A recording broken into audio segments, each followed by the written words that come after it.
Un podcast ici.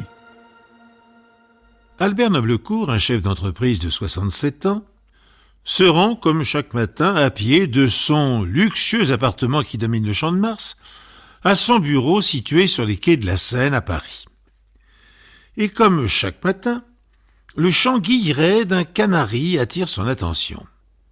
Enfermé dans une cage, elle-même posée sur le rebord de la fenêtre d'une gardienne, l'oiseau vocalise harmonieusement et égaie le voisinage, au point que l'homme d'affaires doit se faire violence pour s'arracher à l'attraction qu'exercent sur lui les trilles et les gazouillis de cet oiseau. Mais comment imaginer que, de simple objet de curiosité, cet oiseau, que rien ne distingue des autres, outre la beauté de son chant, s'apprête à bouleverser l'existence de plusieurs personnes.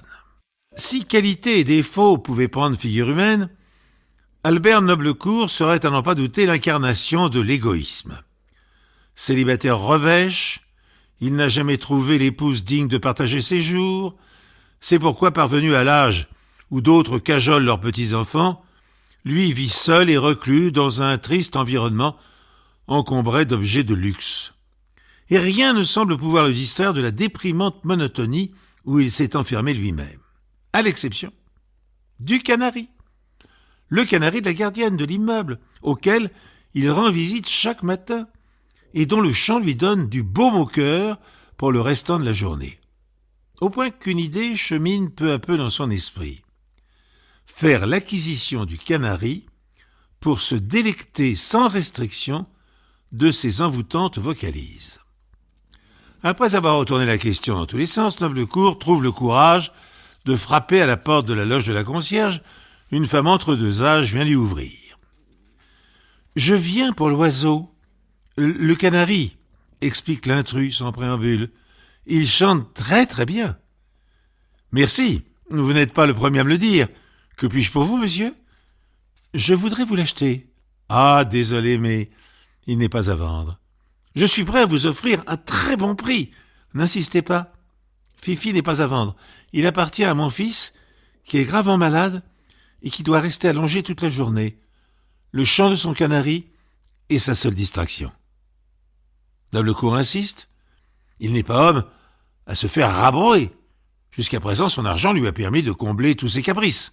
Et ce n'est pas un canari insignifiant qui échappera à sa convoitise. Mais la concierge s'entête dans son refus. Fifi n'est pas à vendre, je vous dis. Rien ni personne ne me fera changer d'avis. Porté par un mélange de rage et de frustration, Noblecourt regagne son bureau, bien décidé à ne pas en rester là.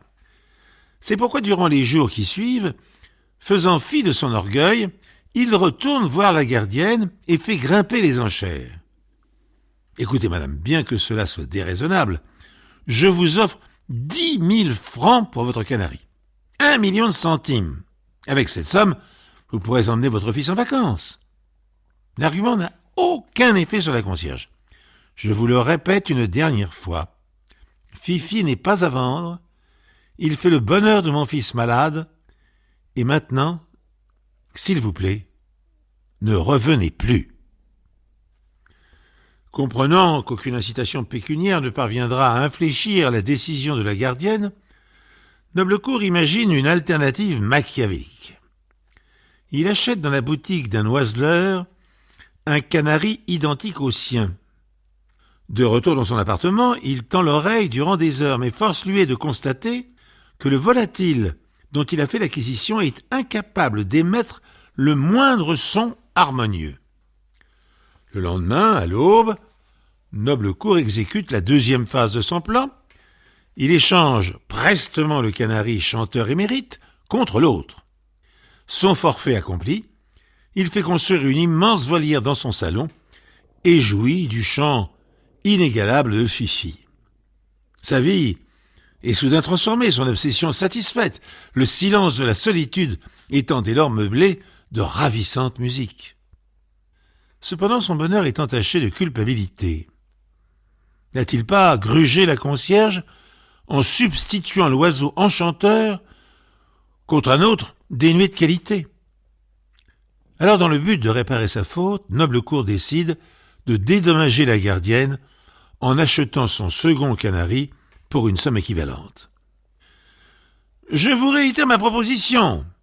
10 000 francs pour votre oiseau. »« Non, je refuse, se rebiffe la femme. Et aujourd'hui, plus que jamais. Mais votre canari ne chante plus. Je l'ai constaté en passant devant sa cage depuis une semaine. »« C'est vrai, reconnaît la gardienne. Il a cessé définitivement de chanter le jour où mon petit garçon est mort.